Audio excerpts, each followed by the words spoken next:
आज के इस सत्र में आप सभी का मैं स्वागत और अभिनंदन करता हूं। भारत में यूरोपियों के आगमन के विषय में हम चर्चा कर रहे हैं। इसके प्रथम भाग में हमने प्रथम वीडियो में पुर्तगालियों के भारत आगमन, भारतीय क्षेत्रों में उनके अधिकार, भारतीय शक्तियों से उनके संबंध के साथ में अल्बुकर्क के कार्य और इनके कार्यों का मूल्यांकन हमने प्रस्तुत किया था। अब इसके दूसरे वीडियो में हम मुख्य रूप से प्रारंभ में जब पुर्तगाली यहाँ पर आए थे और उन्होंने सफलता यहाँ पर प्राप्त की थी, उनकी सफलता के कारण क्या थे, इस पर पहले विचार करेंगे और उसके बाद वे अंततः असफल क्यों हुए जब अन्य यूरोपीय जातियाँ, जिनमें डच, अंग्रेज और बाद में फ्रांसीसी भी आए, इन शक्तियों के आगमन के साथ इनका पतन किस प्रकार से और किन कारणों से हुआ, इस पर हम विस्तार पूर्वक चर्चा करेंगे और अंत में संक्षिप्त मूल्यांकन भी पुर्तगालियों के भारत आगमन पर प्रस्तुत करेंगे। तो देखेंगे पुर्तगालियों की सफलता के क्या कारण थे। भारत में जब पुर्तगाली यूरोपीय जातियों में सबसे पहले यहाँ पर आई थी, पिछले वीडियो में हमने आपको विस्तार पूर्वक के बताया था किस प्रकार से 11 महीने की यात्रा करके वास्को डी गामा अपने देश से उत्तमासा अंतरीप या केप ऑफ गुड होप होते हुए भारत पहुंचा था कालीकट, और किस तरह से इन्होंने अपनी बस्तियों की स्थापना धीरे धीरे यहाँ पर किया, विस्तार किया था, इस पर हम चर्चा कर चुके हैं। अब उनकी सफलता के कारणों में पहला कारण था नौसैनिक श्रेष्ठता। पुर्तगालियों की नौसैनिक श्रेष्ठता प्रथम कारण के रूप में था। अन्य राजवंशों की तुलना में इनकी जल सेना श्रेष्ठ थी। उस समय व्यापार मुख्य रूप से सामुद्रिक था, इसलिए जल शक्ति का बहुत महत्व था। भारतीय क्षेत्रों में विशेषकर जल शक्ति पर बहुत ध्यान नहीं दिया गया था। थल युद्धों पर, थल सेना पर अधिक जोर था, क्योंकि भारत एक उपमहाद्वीप के रूप में जाना जाता है, बहुत बड़ा क्षेत्र था, इसलिए बाहरी विश्व के साथ ज़्यादा संपर्क नहीं होता था या अन्य क्षेत्रों में बहुत अधिकार के प्रयास भारतीयों के द्वारा नहीं किए गए थे। यद्यपि प्राचीन काल में और मध्यकाल में भी व्यापार होता था और भारतीयों ने अधिकार भी किया था, किंतु ये विस्तृत भूभाग था, तो जल शक्ति पर अधिक ध्यान नहीं था।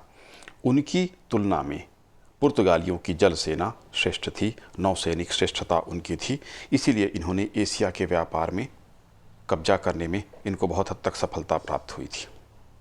किंतु जैसे ही यूरोप की अन्य शक्तियाँ डच, अंग्रेज और फ्रांसीसी आते हैं, इनका पतन होता है। किंतु इस समय की परिस्थितियों में नौसैनिक श्रेष्ठता के कारण ये सफल हुए थे। दूसरा था महत्वपूर्ण चौकियों की स्थापना इनके द्वारा की गई थी। उनकी सफलता का महत्वपूर्ण कारण था कि उन्होंने महत्वपूर्ण सैनिक चौकियों की स्थापना की है, जिसे दुर्ग भी कहा जा सकता है, किले कहा जा सकता है। उनके जहाज़ों को व्यापारिक गतिविधियों के संचालन के लिए यह दुर्ग महत्वपूर्ण सिद्ध हुए थे। सुरक्षित किले का कार्य भी ये करते थे। चार दीवारी बनाई गई थी, सुरक्षित किया गया था अपने माल असबाब के लिए और व्यापारिक सामान के लिए और व्यापारियों की सुरक्षा के लिए। ये दूसरा कारण था। तीसरा कारण था स्थानीय जनता का सहयोग। पुर्तगालियों की सफलता में आम जनता का सहयोग निहित था। अल्बुकर्क ने जब गोवा को जीता था, उसके पूर्व स्थानीय निवासी तिमैया से उसने पूरी जानकारी ली थी, उससे सलाह लिया था और उसके बाद उसने आक्रमण किया था। महत्वपूर्ण सलाह उससे प्राप्त हुई थी। स्थानीय लोगों को अपने जहाज़ों में भी पुर्तगाली नियुक्त करते थे। पड़ोसी राज्यों में भी पुर्तगालियों के राजदूत स्थानीय लोग ही हुआ करते थे, ताकि स्थानीय भाषा और स्थानीय संपर्क का लाभ लिया जा सके। स्थानीय लोगों के द्वारा जासूसी कराकर भी सारी जानकारी इनके द्वारा एकत्र कराई जाती थी, तो स्थानीय लोगों का सहयोग इनके द्वारा लिया गया, इसलिए सफल हुए थे। चौथी बात थी कूटनीतिक कार्य इन्होंने किए थे। उनके द्वारा कोचीन के शासक के प्रति अधिक मित्रता प्रदर्शित की गई, ताकि बाकी राज्य उससे ईर्ष्या करने लगें और ये मान लें कि पुर्तगालियों का मित्र है, तो बाकी देशों के साथ उसकी शत्रुता हो सके। इसी प्रकार कालीकट, कोचीन के बीच इन्होंने दुश्मनी उत्पन्न की। इसका लाभ पुर्तगालियों को प्राप्त हुआ, जैसा कि आगे चलकर अंग्रेजों ने भी किया था, फूट डालो और शासन करो की नीति, उसी तरह से इन्होंने भी उस नीति का अनुसरण किया। इनकी कूटनीति का दूसरा बड़ा उदाहरण था घोड़े के व्यापार का। इस समय भारत में अच्छे घोड़ों की दक्षिण के क्षेत्र में बहुत मांग थी। खास तौर पर अरबी घोड़े बहुत अच्छे माने जाते थे। अन्य तुर्क या तुर्की क्षेत्र के अन्य क्षेत्रों से भी घोड़े यहाँ पर जहाज़ों में लाद कर लाए जाते थे। अच्छे नस्ल के घोड़ों की बड़ी रुचि के प्रति भारतीयों की थी। इन घोड़ों को वे अपनी सेना में रखते थे। दक्षिण भारतीय सेना में घुड़सवार सैनिक बड़े महत्वपूर्ण होते थे। गोवा के बंदरगाह से घोड़े आयातित होते थे। पुर्तगालियों ने इस पर पूर्ण नियंत्रण रखा और उन्हीं राज्यों को घोड़े बेचे जो उनके मित्र हों अथवा उन्हें कुछ लाभ पहुंचाते हों। इस तरह से घोड़े के माध्यम से भी इन्होंने कूटनीतिक चालें चली। कठोर व्यापारिक नियंत्रण इन्होंने कायम किया। पुर्तगालियों के द्वारा कठोर व्यापारिक नियंत्रण की नीति अपनाई गई। उन्होंने हिंद महासागर के सभी देशों के साथ व्यापार करने पर कठोर नियंत्रण लगा दिया। इस हेतु कई आदेश निकाले गए कि मसालों के व्यापार पर पूर्ण रूप से पुर्तगाली सम्राट और उसके व्यापारियों का अधिकार है और जो इन आदेशों का उल्लंघन करेगा उस पर कठोर कार्यवाही की जाएगी। इस प्रकार पुर्तगालियों ने व्यापारिक एकाधिकार कायम किया। इस व्यापार से पुर्तगालियों ने अत्यधिक लाभ कमाया। पुर्तगालियों से परमिट लिए बिना, अनुमति लिए बिना, अनुमति पत्र लिए बिना कोई भारतीय अथवा अरबी जो व्यापारी थे वो व्यापार नहीं कर सकते थे। कुछ वस्तुओं के व्यापार की अनुमति भारतीयों को भी नहीं दी गई। उदाहरण के लिए काली मिर्च और गोला बारूद, इनका व्यापार, इनको खरीदना, इनको रखना, इस पर नियंत्रण इन्होंने पूरी तरीके से लगाया और भारतीयों को दंडित भी किया। किंतु एकाधिकार लंबे समय तक नहीं चल सका। डच और अंग्रेज़ों के आगमन के बाद इनको असफलता हाथ लगी। पुर्तगालियों के आगे चलकर असफल होने के क्या कारण थे उस पर विचार करेंगे। पहला है अदन पर अधिकार न होना। व्यापारिक और सामरिक यानी युद्ध के दृष्टिकोण से महत्वपूर्ण स्थान था अदन। इस पर पुर्तगाली कब्जा नहीं कर सके बल्कि तुर्की ने उस पर कब्जा कर लिया। इस कारण से जो नियंत्रित करने वाला स्थान था वो इनके हाथ से जाता रहा। इस कारण से मुस्लिम व्यापार पर यह पूर्ण नियंत्रण लंबे समय तक कायम नहीं रख सके। दूसरा था हरमुज मार्ग पर इनका नियंत्रण नहीं था। हरमुज इनके हाथ से निकल गया था। इस मार्ग से होने वाले मसाले का व्यापार बहुत होता था इस क्षेत्र से।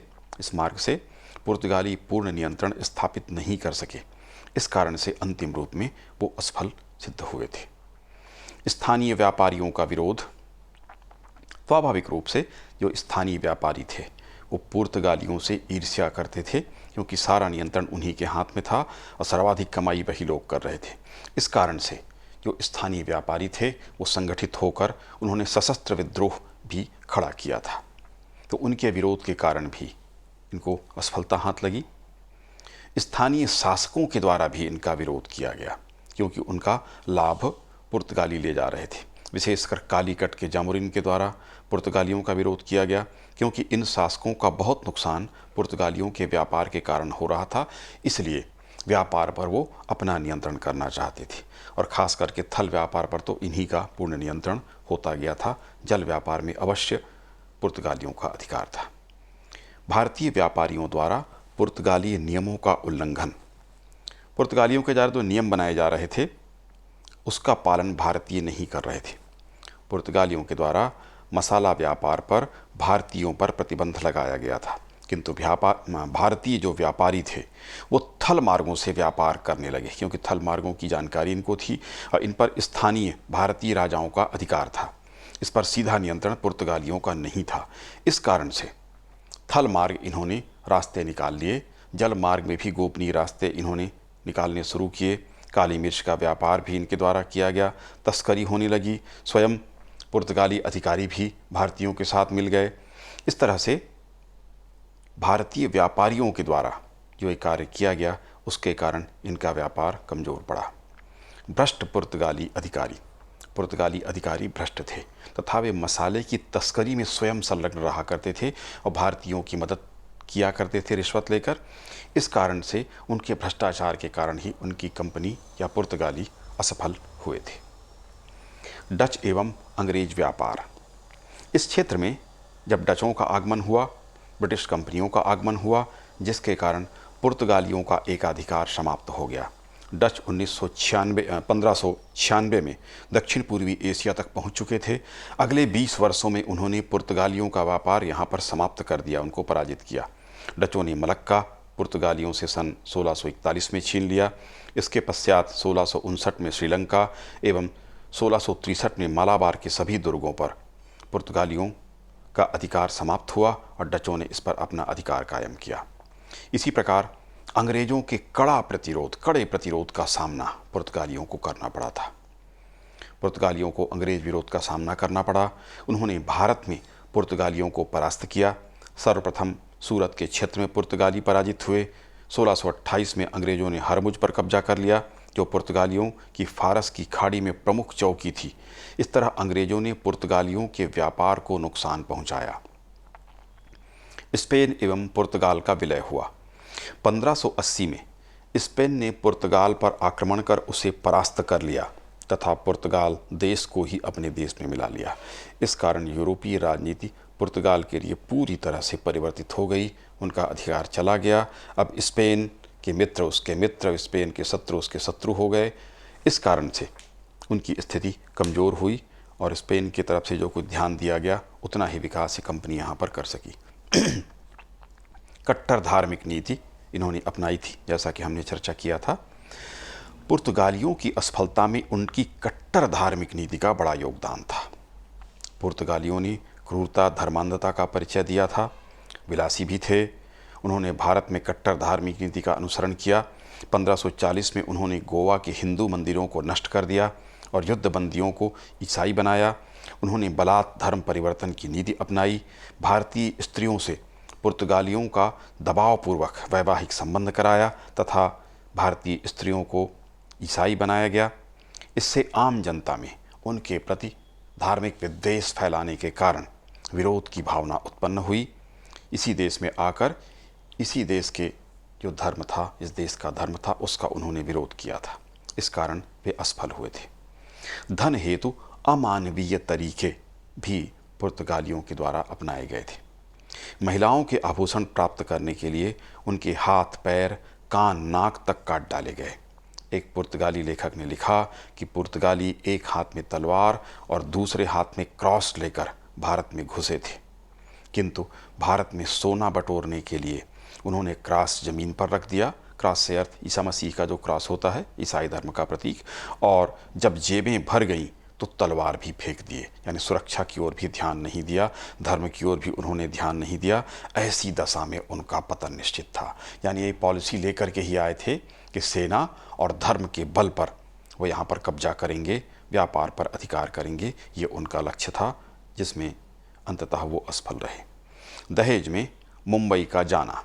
1661 में इंग्लैंड में सम्राट जेम्स द्वितीय का विवाह पुर्तगाल की राजकुमारी कैथरीन से हुआ। इस कारण दहेज में मुंबई इंग्लैंड को सौंप दिया गया। आप सभी को ज्ञात है कि मुंबई एक बंदरगाह और प्रसिद्ध व्यापारिक केंद्र था। इसका पुर्तगालियों के हाथ से निकल जाना और अंग्रेज़ों के पास चला जाना एक तरह से शक्ति का हस्तांतरण जैसा ही था। तो दहेज में मुंबई के चले जाने के कारण इनकी स्थिति कमज़ोर हुई और अंग्रेज़ों की स्थिति इससे और मजबूत हो गई। मराठों से शत्रुता। इस काल में मराठे भारत की प्रमुख शक्तियों में से एक थे। उनके साथ पुर्तगालियों की शत्रुता के कारण उनका पतन हुआ। पहले शिवाजी ने दमन दीव के क्षेत्र में चौथ की वसूली की। उसके बाद पेशवाओं ने के साथ भी इनका संघर्ष हुआ और कई अवसरों पर इनको पराजय का मुंह देखना पड़ा। तो मराठों से शत्रुता के कारण भी इनका पतन हुआ था। ब्राज़ील की खोज। इस समय तक ब्राज़ील क्षेत्र को खोजा जा चुका था पुर्तगालियों के द्वारा और उनका पूरा ध्यान ब्राज़ील में उपनिवेश स्थापना की ओर अधिक लगा था। इस कारण से भारत की ओर से उनका ध्यान कम हुआ और इस कारण भारत में उनका पतन प्रारंभ हो गया। तो ब्राज़ील की खोज के कारण, उनके ध्यान बट जाने के कारण भारतीय क्षेत्र की ओर उनका ध्यान कम हो गया और ब्राज़ील में उपनिवेश स्थापना की ओर उनका ध्यान गया। इस कारण से भी इस क्षेत्र में, भारतीय क्षेत्र में, इनका पतन हुआ। मुगलों से शत्रुता। इस समय तक मुगल शासक शक्तिशाली थे तथा भारत में उनका साम्राज्य कायम था। पुर्तगालियों के द्वारा उनसे शत्रुता की गई, इस कारण भी उनको पराजित होकर पतित होना पड़ा। बंगाल में भी उनसे क्षेत्र छीने गए। औरंगजेब शक्तिशाली था, उसने इनके क्षेत्रों पर कब्जा करना शुरू किया, गिरफ्तार करना शुरू किया गया। कुछ पुर्तगालियों को मुसलमान भी बनाया गया और औरंगजेब से इन्हें क्षमा याचना करनी पड़ी थी, तब कहीं जाकर अन्य सुविधाएं इनको प्राप्त हुई थी। तो मुगलों ने इनके साम्राज्य या क्षेत्र को या इनके व्यापार को बहुत नुकसान पहुंचाया था। उनकी शत्रुता के कारण भी इनका पतन हुआ, क्योंकि मुगल अभी भी भारत के मुख्य भूमि के सम्राट थे, उनके अधिकार में सब कुछ था। अब हम देख लेंगे मूल्यांकन। 150 वर्षों में भारत में पुर्तगाली राज्य समाप्त प्राय हो गया या समाप्त हो गया। 1629 में शाहजहां ने हुगली छीन लिया। 1739 में मराठों ने सालसेट और बेसिन पर अधिकार किया। मुंबई दहेज में अंग्रेजों के पास चला गया। धीरे धीरे उनका अधिकार भारत में सीमित होता गया। सूरत और हरमुज भी अंग्रेजों ने छीन लिया। मलक्का, श्रीलंका और मलाबार का क्षेत्र डचों ने पुर्तगालियों से छीन लिया। अब गोवा, दमन और दीव में ही इनका राज्य सीमित रह गया, जिस पर 1961 में स्वतंत्र भारत की सरकार ने, भारत की आज़ादी आप सभी को ज्ञात है, 1947 में भारत को आज़ादी प्राप्त हुई थी। उसके बाद 1961 में स्वतंत्र भारत की सरकार ने अपना अधिकार गोवा, दमन, दीव के क्षेत्र में किया। जिस तीव्र गति से पुर्तगालियों ने भारत में साम्राज्य की स्थापना की थी, उसी गति से उनका पतन भी हुआ। किंतु यह अवश्य उल्लेखनीय है कि भारत में प्रथम यूरोपीय अधिकार का श्रेय पुर्तगालियों को दिया जाता है तथा मुसलमानों एवं भारतीय व्यापार को पूर्ण नियंत्रण में लेने तथा अरब सागर एवं हिंद महासागर की व्यापार में, वहाँ का जो व्यापार था, उस पर इन्होंने लंबे समय तक एकाधिकार अवश्य कायम किया था। तो ये भारत में पुर्तगाली शक्ति का आगमन, किस तरह से उन्होंने भारत पर अधिकार किया, अल्बुकर्क के कार्य किस प्रकार महत्वपूर्ण थे, भारतीय राजाओं, नरेशों या भारतीय शक्तियों के साथ उनके संबंध किस प्रकार से थे और किन कारणों से प्रारंभिक अवस्था में, जब वो प्रारंभ में यहाँ पर आए थे, उनको सफलता प्राप्त हुई, उनकी क्या नीतियाँ, क्या कार्य थे, और उसके बाद जब यूरोपीय शक्तियाँ अंग्रेज और डच और अंग्रेज और बाद में फ्रांसीसी भारत में आए, तो किस तरह से इनका पतन हुआ, उसके लिए कौन से कारण जिम्मेदार थे, इस पर हमने विस्तारपूर्वक चर्चा की।